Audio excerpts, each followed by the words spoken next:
네, 출란 교실입니다. 그 출란이 이제 그 완전 개화를 다 했죠. 근데 산에서는 아직 개화를 안 한 것 같아요. 제가 산에 있는 꽃을 좀 찍으러 가려고 했는데, 근방에 사시는 분한테 제가 전화를 해서 물어보니까, 산에서는 아직 개화가 안 됐다 그래요. 집에서 이제 우리가 난실이나 이런 데서 키우는 이제 그 난초들이 개화를 한 것이죠. 그러니까 어쨌든 온도 관리를 아무리 한다 하더라도 난실이 됐든 집이 됐든 이 산에서보다는 기온이 높은 것만은 사실인 것 같아요. 그러니까 일정 부분에 약간의 가온이 된다고 보는 거죠. 그래서 개화가 좀 일찍 됐는데 어쨌든 개화가 다 됐다는 것은 이제 봄 잠에서 동면에서 깨어났다는 것을 의미하겠죠. 그래서 이렇게 봄에 이제 그 겨울잠에 깨어났다는 것이 확인이 되면은 출란은 대부분이 이제 그 살균 그리고 살충 이 방제를 한번 쫙 해볼 필요가 좀 있고요. 또 하나는 그 MPK이지 않습니까? MPK 이 식물의 필수 영양소죠. 이 MPK가 들어가 있는 그 비료보다는 효소라든가 아니면은 그 흔히 활력제라고 하죠. 뭐 철분이 됐던 아니면은 뭐 활력제라는 이름으로 파는 다양한 이제 비료들이 있습니다. 미량 원소들을 위주로 이렇게 돼 있어요. 그런 것들이 보면 그런 것들을 좀 아주 연하게 제가 연하게라는 말은 계속 반복하고 있습니다. 연하게 해서 한번 싹 주면서 그걸 흡수할 수 있도록 이렇게 도와주면서 비료를 하나씩 이제 늘려가는 것이 좋을 것 같아요.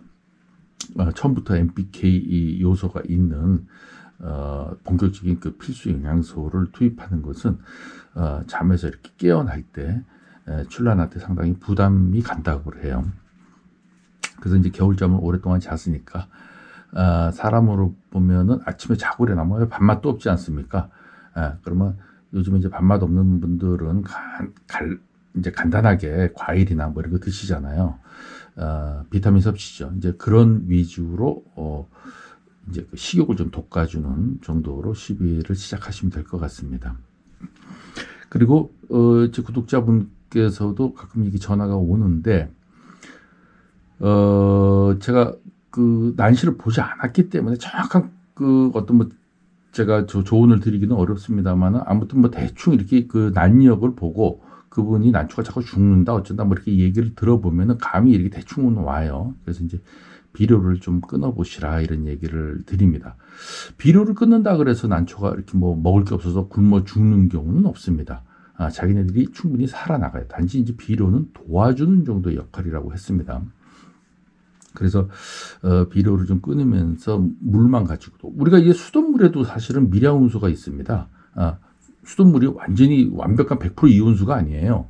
그 미량 요소들이 있는데 그런 것들도 다 흡수를 합니다. 그래서 그렇게 물만 가지고 난초를 조금 이제 관리를 해 나가면서 세력을 완전히 눈으로 확인하면서 비료를 조금씩 아주 연하게 타서 나눠주는 것이 좋지 않겠는가 하고 제가 조언을 드려요. 근데 그렇게 했던 분들이 한 몇 개월이 지나서 또 전화가 오시면은 이거 효과가 좀 있는 것 같아요 라고 말씀을 많이 하시더라고요. 그래서 올 봄에 이제 본격적으로 낮 기온이 올라가면은 병충해에 이제 시달릴까봐 걱정 많이 하시는 분들 방제도 방제지만 비료를 좀 한번 끊어보시라. 아니면 뭐 그 비료가 없어서 죽을 것 같은 난초는 없잖아요, 우리 난실에.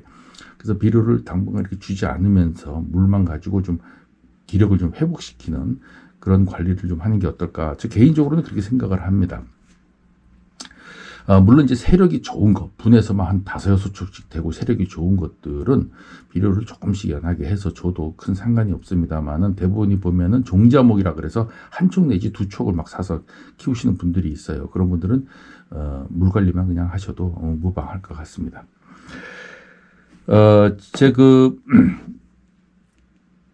댓글을 이제 많이 달아주셨어요. 그동안 제가 댓글 소개를 한동안 못했는데 댓글 달아주신 분들 중에서 제가 조금 아쉬운 부분이 뭐냐면 제가 동영상을 수백 개를 올려놨습니다.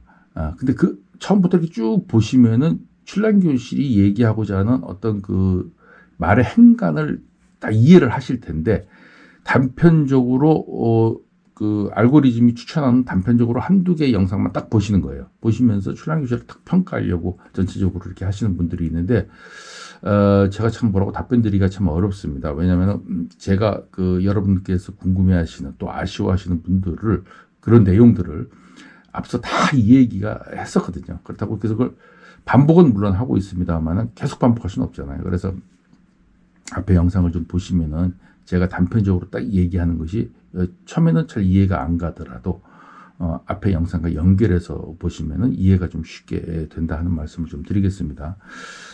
그 댓글 중에서 하나 몇 가지를 좀 소개를 해드릴게요. 그 지금 난 가격이 떨어져서 뭐 난리다, 팔리지 않아서 난리다, 뭐 난개가 뭐 큰일 났다, 뭐 이렇게 하시는 난상인들이 간혹 많이 있는데 저한테 이제 댓글을 달아준 분은 그 이전에 지금 가격이 사실은 미친 난 가격이었다는 거예요. 전반적으로. 지금은 이제 뭐 스타급 난초들만 미친 난 가격이지만 예전에는 난 전체가 다 비쌌던 시절이 있었어요. 그 시절을 그리워한다. 그 시절을. 그게 사실 비정상인데 다시 그 시절로 돌아가고 싶은 어떤 그 소망. 그래서, 그때 당시에 난 가격이 좋아가지고 대충 뭐 가격 문의 뭐 이렇게 해놔도 전화가 와서 얼마입니까? 좀 깎아주세요. 해가서 톡톡톡 팔리던 그런 시대를 비정상적인 시대지만 그 시대를 그리워하면서 거기에 빠져 있다는 거예요. 그러니까 지금 이 현상을 받아들이기가 어려운 거죠. 사실은 이게 정상이라는 거예요. 이분 주장은. 출란교실의 주장이 그렇다는 게 아닙니다. 그 출란교실도 뭐 이분 의견에 그렇게 크게 반대하는 것은 아닙니다만 하여튼 이 댓글을 소개해 드리면서 제가 이런 의견도 있다 하는 말씀을 좀 드리는 것이고, 제가 그 합천에서 무명품 전시회가 있었는데 그 사진 한 장이 주는 의미가 좀 우리한테 주는 교훈이 좀 있다라고 했는데, 물론 그 앞에 연단에만 VIP들이 있었고 밑에는 하나도 없었다라고 저도 생각하지는 않아요. 있었겠죠. 단지 의자에 안 앉고 이렇게 뒤에 서 있었겠죠. 그래서 많은 사람들이 서 있었다고 이렇게 댓글을 주신 분이 있는데, 제가 그 사진을 자꾸 하는 것은 사진이라는 건 한 장을 가지고 상징적으로 무언가 그 의미를 전달하려고 하는 그 메시지가 좀 있어요. 그 사진이. 근데 우연히 찍혔다 하더라도 이쪽에는 한 사람도 안 앉아 있고 연단에만 그냥 자기네들이 테이프를 끊는 그 사진 한 장이 묘하게 찍혔다는 거죠. 그래서 우리 난개의 현실의 단면을 얘기하는 것이 아닌가라는 의미로서 그 사진을 소개한 것이지, 설사 뭐 제 그 생각도 한 명도 오지 않았을 것이다 이렇게 보지는 않습니다. 그래서 사진이라는 것은 뒷배경까지 담을 수가 없잖아요. 360도로 사진을 찍을 수가 없어요. 동영상 같으면 이렇게 휙 돌려가지고 뒤에 사람이 서 있는 걸 찍었겠죠. 근데 사진은 한순간에 딱 찍히는 거거든요. 그래서 그 사진이 주는 묘한 메시지를 담고 있는 사진이 마침 나왔기 때문에 이게 좀 재밌었어요. 저는 그 한 사람도 없고 VIP들만 한 20-30명이 서가지고 테이프 카팅하는 이 모습이 오늘날의 그 걱정하는 난개, 이 현실을 사진 한 장으로서 표현한 게 아닌가 하는 의미로서 전달을 해드린 것입니다. 그리고 이제 그 우리나라 출란의 활성화, 뭐 이렇게 정상적인 궤도로 진입하기 위해서 일본 출란 시장을 좀 본받아야 된다라는 취지로 글을 남기신 분도 있어요. 저는 이제 이 문화가 일본에서 왔긴 합니다만은 일본에서의 어떤 그 판매 시스템, 구입 시스템이 썩 만족스럽지는 않다고 저는 보는 사람 중에 한 사람이에요. 일본은 참 묘한 나라. 이거 어제 설명하기가 참 어려운데, 저도 일본하고도 인연이 참 많아서 일본을 자주 다닙니다. 자주 다니는데 우리가 그동안 일본을 피상적으로 남이 전달하는 얘기를 마치 자기 생각이 그냥 무방비 상태에서 받아들인 경향이 많아요. 예를 들어서 일본은 거리가 깨끗하다. 정말 쓰레기 하나 없이 담배꽁초 하나 없이 깨끗하다. 근데 우리는 왜 이렇게 지저분할까? 이렇게 해서 일본을 본받아야 된다. 이렇게 말씀하시는 분이 있는데, 속을 들여다보면 그렇지 않아요. 일본 지하철역의 그 야외 전철역 같은 경우는 담배꽁초도 많은데도 많고요. 또 뒷골목에 가면 담배꽁 주면 뭐 노숙자들도 굉장히 많은데도 많습니다. 단지 주택가에 이렇게 깨끗하게 정비되어 있는 그런 상태가 사람들이 안 버려서가 아니라 이 청소 시스템이 잘 되어 있는 것 같아요. 누군가가 버리면은 금방금방 이렇게 3교대, 4교대로 해서 치워가는 어떤 이런 시스템이 잘 되어 있는 것이지, 그들도 사람인데 담배 피다가 툭 던지는 사람이 없겠습니까? 우리 한국 사람만 뭐 인성이 잘못돼서 그렇게 하겠습니까? 그렇지는 않다는 거죠. 일본 사람, 저도 친구들이 많습니다만 차창 밖으로 담배 피다가 이 담배꽁초 던지는 사람 무지하게 많이 봤어요. 근데 깨끗해요. 그러니까 잘 치워간다는 거죠. 잘 치워간다는 것은 결국 돈의 문제, 예산의 문제예요. 지금 저희도 시군구에서 청소 인력을 뭐 3배, 4배로 증원을 해서 막 돌리면은, 뭐, 들어올 틈이 없겠죠. 들어올 틈이 없는데, 우리도 하여튼, 그런 예산 문제 때문에 조금, 우리가 상대적으로 좀 그렇게 한 부분으로 비쳤을지 모르겠습니다만은, 그것을 내면을 잘 모르시고 무위판적으로 받아들이시는 분들이 있단 말이죠. 그리고 문화라는 것은 토대 위에서 만들어지는 거거든요. 일본의 토대, 또 우리나라의 토대가 전혀 다릅니다. 흙이 달라요. 흙이 다르니까 거기서 자라나는 생물의 패턴도 다를 뿐이죠. 사람, 문화도 마찬가지입니다. 문화가 자라나는 토양이 다르단 말이에요. 그래서 일본은 신기하게, 참 이게 뭐라고, 저도 그 원인은 뭐 정확하게 말씀드리긴 어렵습니다만, 우리나라는 말이죠. 옆에서 통닭집을 만들었는데 잘 팔려. 그럼 바로 옆에서 누군가 또 만듭니다.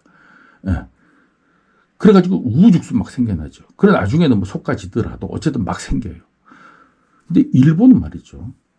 통닭집이 잘 돼. 그러면 나도 통닭집 해볼까? 이래야 되는데 나는 통닭 튀기는 사람이 아닌데 나는 통닭 튀길 줄 몰라요. 이러면서 안 해요. 이게 참 신기한 겁니다. 이게. 그들의 그런 어떤 의식이 어디서 나오는 건지는 저는 잘 모르겠어요. 그러나 그들은 이러한 것을 하는 사람이 있고 저러한 것을 안 하는 사람이 있고 이런 것을 전통적으로 지키려고 해요. 그래서 예전에는 그걸 누가 이렇게 표현을 하시더라고요. 이제 중국이 이렇게 있고 우리나라가 이렇게 있으면 일본이 이렇게 있지 않습니까? 우리는 대륙으로도 문화가 이렇게 와서 전달돼요. 전달되니까 이 구시대적인 어떤 옛날 켜켜이 쌓여있던 문명들이 빠져나가고 새로운 문명이 들어오면 새로운 것을 또 받아들여요.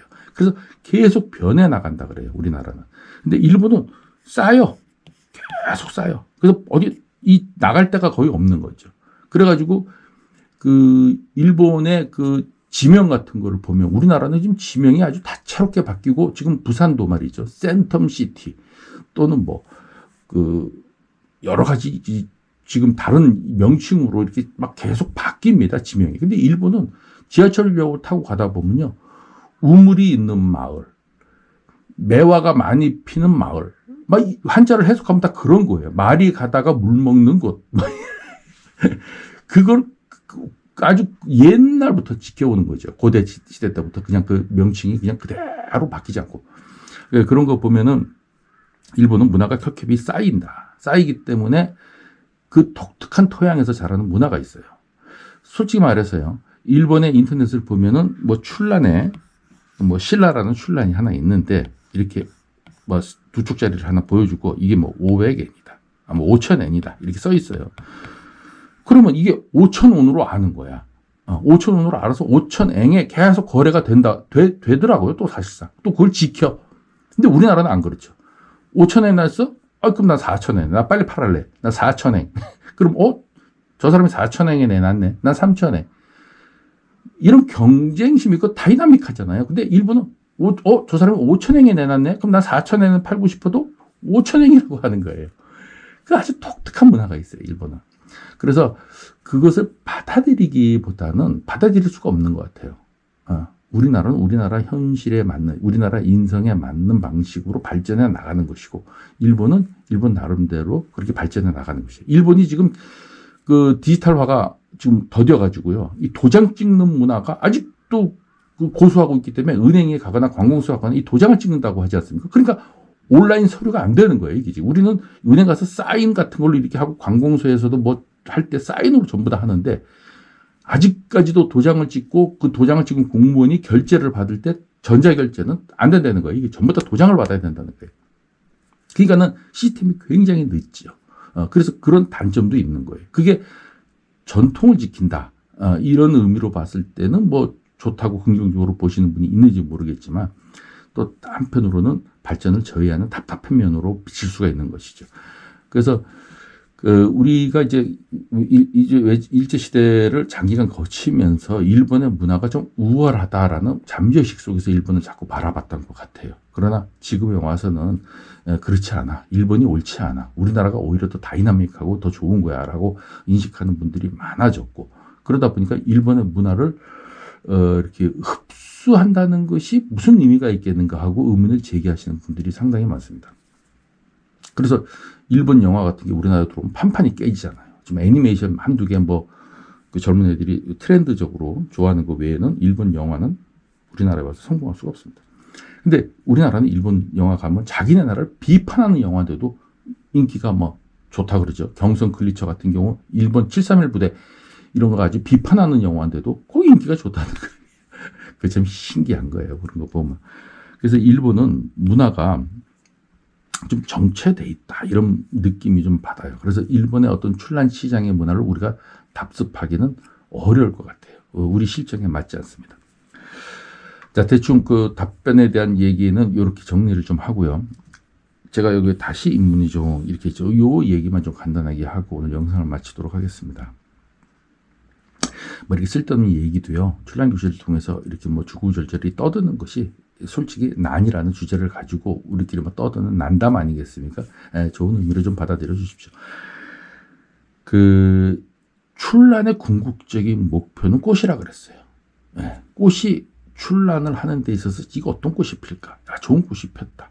남들보다 같지 않은 이런 훌륭한 꽃이 폈네. 이거는 그 훌륭한 꽃 중에서도 화형이 더 좋네. 화형이 좋은데도 불구하고 내 건 꽃 육질이 더 좋네. 이런 식으로 꽃을 가지고 다툼을 했었어요. 근데 지금 이 일본의 육종 배양을 하시는 분들이 또 우리나라도 그렇고요. 식물 생장점을 띄어서 카피하거나 아니면 생장점에서 인위적으로 유전자 형질을 변형해서 인문이종을 만들어낸다거나 하는 이런 작업보다는 교배 육종 쪽으로 발전을 많이 했다 그랬어요. 교배 육종. 그러니까 신품종 꽃들이 굉장히 많이 나왔어요. 그러니까 신품종 꽃들이 많이 나오다 보니까 이제는 꽃이 말이죠. 이 꽃이 그 꽃 같기도 하고 저 꽃이 저 꽃 같기도 하고. 인문이종은 그래도 이렇게 무늬를 보면은 대충 이거는 뭐네 진주수네 신문이네 뭐 대충 그래도 알아는 보는데 이 꽃은 말이죠. 홍화가 폈는데 홍화가 솔직히 종류가 몇 가지입니까? 뭐 한 수백 가지 되는 것 같아요. 어떤 홍화가 이 홍화인지 구분할 수도 없고 또 신품종이 육종을 통해서 계속 나오고 뭐 이러다 보니까 이제는 그 꽃 가격이 막 파격적으로 떨어졌고 그 꽃에 대한 재미도 못 느끼죠. 그래서 이 꽃보다는 다시 인문이종으로 유행 패턴이 돌아가는 것 같아요. 왜냐하면 꽃이 불안하니까 이게 진짜 산에서 나온 꽃인지 육종 배양을 통해서 나와가지고 내가 구매를 했는데 무수한 물량이 저쪽에서 대기하고 있는 육종 배양품인지 이런 거 잘 모른단 말입니다. 그리고 일본 꽃인지 이런 것도 구분하기가 상당히 어려워요. 그래서 에라님들이 시장에서 막 꽃이 넘쳐나고 꽃가격이 폭락하고 요즘 홍화 소심인데도 뭐 몇십만 원에 파는 것도 있습니다. 홍화 소심 명명품들은. 그러니까는 이 꽃을 손대가지고는 별 재미가 없겠는데 그리고 나 스스로도 자신감이 없는데 라고 느끼신 것 같아요. 그러다 보니까 화려한 인문이 있지 않습니까? 서반도 아주 화려하고 사피도 그냥 화려하고 이런 인문이종들로 다시 유행 패턴이 돌아가요. 그러니까 쓰잘데없이 산반 같은 게 인기가 있다고 그러지 않습니까? 산반 같은 게 옛날에 산에서 캐면은 나눠주던 산반을 그냥 애지중지하는 거예요. 산반 같은 우리가 흔히 산반 쪼가리라 그러잖아요. 쪼가리 자를 붙이죠. 별볼일 없으니까. 그 산반 자체가 가격이 더 올라가는. 그래서 그걸 나중에는 금계산반이라는 이름을 붙여가지고 산반이 하나의 패턴이 되는 유행 패턴이 되는 이런 이상한 현상도 벌어지고 있다. 그래서 지금 서호반 같은 경우 화려한 거는 뭐 꽃이 뭐가 피든지 하여튼 보기에도 화려하고 거기다 극황으로 빠지고 막 이러면은 일단 화려하지 않습니까? 그래서 그런 쪽으로 눈길을 돌리고 또 그 인문이종을 뽑아내는 뭐 중투나 복륜 같은 건 옛날에 조직병을 통해서 많이 만들어냈습니다만 뭐 서호반 만들어내는 경우 거의 없거든요. 그 서호반은 그 체세포 변이가 아니에요. 체세포 변이가 아니기 때문에 유전 형질을 가한다 그래서 서호반이 막 나오고 이렇게 변이를 일으키진 않아요. 그래서 서호반은 유전 형질이거든요. 그래서 유전이 되는 형질인데 그래서 서호반을 만들어내려고 육중배양하시는 분들은 제가 보진 못했어요. 화려한 극황으로 빠진 서호반들 우연히 나오는 것이죠. 우연히. 그래서 그 난초하시는 분들이 상인들도 마찬가지고 단엽 그리고 화려한 인문이종, 극황색 인문이종, 중투도 아주 극황색으로 빠져야 된다 그랬어요. 요즘에 웬만한 중투 가지고는 중투라고 부르면 안 된다 그랬어요. 워낙 많으니까 뭐 조직배양까지 합해가지고 날라다니니까. 그러니까 조직배양이 됐든 산에서 됐든 중투 그러면은 녹갓을 두껍게 쓰고 육질이 단단하고 이 바탕이 완전히 황으로 빠지면서 누가 봐도 이거는 쉽게 볼 수 있는 중투가 아닌데 뭐 그게 일본에서 건너온 출란이라 하더라도 이거는 귀한 출란이야 할 수 있는 것들만 이제 눈길이 가는 거죠. 그래서 그렇게 이제 인문이종이 유행이 다시 돌아오는 것이 아닌가 하는 생각이 들고 그래서 그 여러분들도 이제 사고 팔고 이렇게 하는 시장을 가만히 들여다보면 인문이종의 인기가 더 높은 것 같아요. 다시 이제 이 원예 자체라는 것이 유행과 패턴을 가는데 이 출란이라는 것은 고전원이기 때문에 그 유행과 패턴을 그 출란이라는 전체적으로 봤을 때는 그 유행을 타지 않지만 출란 안에서 인문이종이냐 꽃이냐 또 인문이종 안에서도 중투냐 서호반이냐 단엽이냐 이런 식으로 종자끼리의 유행과 패턴은 존재하는 것 같아요. 그래서 지금은 이제 그 인문이종 쪽으로 사람들이 많이 관심을 갖고 그쪽으로 관심을 갖고 그쪽으로 그러니까 금액이 더 높아요. 이 꽃은 개판으로 피더라도 인문이가 서호반이고 극황으로 빠졌으면 이 꽃이 홍해가 쫙 올라와서 뭐 좋아야 되는데 꽃은 비리비리해. 뭐 자화가 올라왔어. 그래도 꽃 꺾어버리고 인문이종만으로도 높은 가격에 거래되는 걸 봤어요. 그러니까 요즘에 패턴이 그렇게 가는 것 같아요. 그래서 여러분들도 뭐 이게 당분간 지속되겠죠. 뭐 잠깐 하고 뭐 사이클이 뭐 6개월 1년 만으로 끊어지는 것은 아니기 때문에 그 출란이라는 것은 워낙 오랫동안 키워야 그 결과를 볼 수 있는 것이기 때문에 그래서 여러분들도 그런 걸 좀 연두에 두면서 컬렉션을 하는 것이 좋지 않겠는가. 그리고 댓글에도 그런 말씀을 하셨는데 이게 재테크로 출란을 접근하면 안 된다 이런 말씀을 하시긴 하는데 저도 재테크로 출란을 접근하는 것은 반대하지만 컬렉션 우리가 뭐 선비가 아닙니다. 이거 뭐 선비로서 살기 위해서 독야청청한 이슬을 먹고 자라는 난초를 보면서 이거 좋은데 이렇게 출란을 키우는 것은 아니에요. 이거는 문헌 속에나 있는 순구라라고 저는 얘기했어요. 그냥 출란도 분수가 많이 늘면 교환이 됐든 판매가 됐든 이게 팔면서 거래가 돼야 되잖아요. 이게 컬렉션의 의미잖아요. 근데 출란하시는 분들이 판매를 그러니까 그 상인들처럼 전문적으로 판매를 할 수는 없습니다만은 한두 쪽 판매의 그 의미를 완전히 망각한 채 출란을 키울 수는 없을 것 같아요. 내가 40만 원, 50만 원 주고 단엽을 샀는데 팔 때 족수가 좀 늘어나더라도 그 언저리의 가격은 받으려고 하거든요. 더 많이 받거나 잘 키워놓으면. 그러니까는 그것이 꼭 재테크의 의미만은 아니에요. 재테크라는 것은 뭐 1억짜리, 2억짜리 난초를 사서 그냥 1억 천금을 노리겠다. 이렇게 가는 것을 반대하는 것이지, 뭐, 그 서호반 이쁜 거 종자 하나 산에서 내려왔다 그래서, 이거 잘 키워가지고 내가 발전시켜서 한 2, 30만 원 또는 100만 원 받아. 이게, 이런 정도 수준은요, 재테크라고 볼 수는 없지 않습니까? 자기가 키운 시간과 노력에 비하면 그조차도 못 받는 정도 수준에 밖에 안 되잖아요. 그걸로 사업화시키고 먹고 사는 어떤 직업 전문으로 할 수는 없는 것이니까 그 정도는 우리가 출란을 하면서 이 컬렉션의 의미를 둬야 된다고 저는 생각을 해요. 그리고 그거마저도 없으면 출란은 정말 키우는 재미가 없는 것이죠. 그걸 뭐하러 출란을 키웁니까? 저쪽 가서 야생화 키우거나 아니면 산에 가면은 출란보다 둥글레인가요? 뭡니까? 그런 게 더 훨씬 더 많은데 그런 거 그냥 키우면 되지 출란은 뭐하러 키웁니까? 팔지 않을 거면. 그래서 저는 일정 부분의 돈으로 환금성이라고 하죠. 환금성.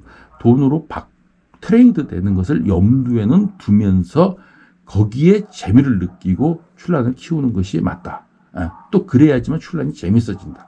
그러나 이것이 과해서 막 한몫 한탕 노리자. 이거 팔자를 바꿔보자. 이런 쪽으로 점점 과하게 가기 때문에 문제가 된다. 이런 말씀을 좀 드리면서 출란교실을 마치겠는데, 끝으로 제가 요즘 그 유튜브 영상 보니까 유튜브 내에서는 출란교실의 문제제기를 강력하게 했고 계속 반복적으로 얘기해서 이제 가격 문의는 거의 사라진 것 같아요. 뭐 얼마 다 얘기하시더라고요. 근데도 간혹 뭐 있긴 하지만 이제 문의하는 사람은 없을 거라고 봅니다. 그 누가 문의하겠어요. 근데 동영상 보니까 기존의 오프라인에서 아직까지도 자기가 이름난 난상이라고 하시는 분이 그 동영상에서 이거 얼마입니까 하니까 문의입니다. 이걸 아주 자랑스럽게 얘기하고 있어요. 이 문의라는 것은 내가 분명히 누차 말씀드립니다만은 나 사기 칠래 하는 것을 공언하는 거예요. 그냥 적당한 호구 만나면은 내가 적당히 그 사람 난력을 봐서 몇 마디 나눠보고 100만 원 부를까?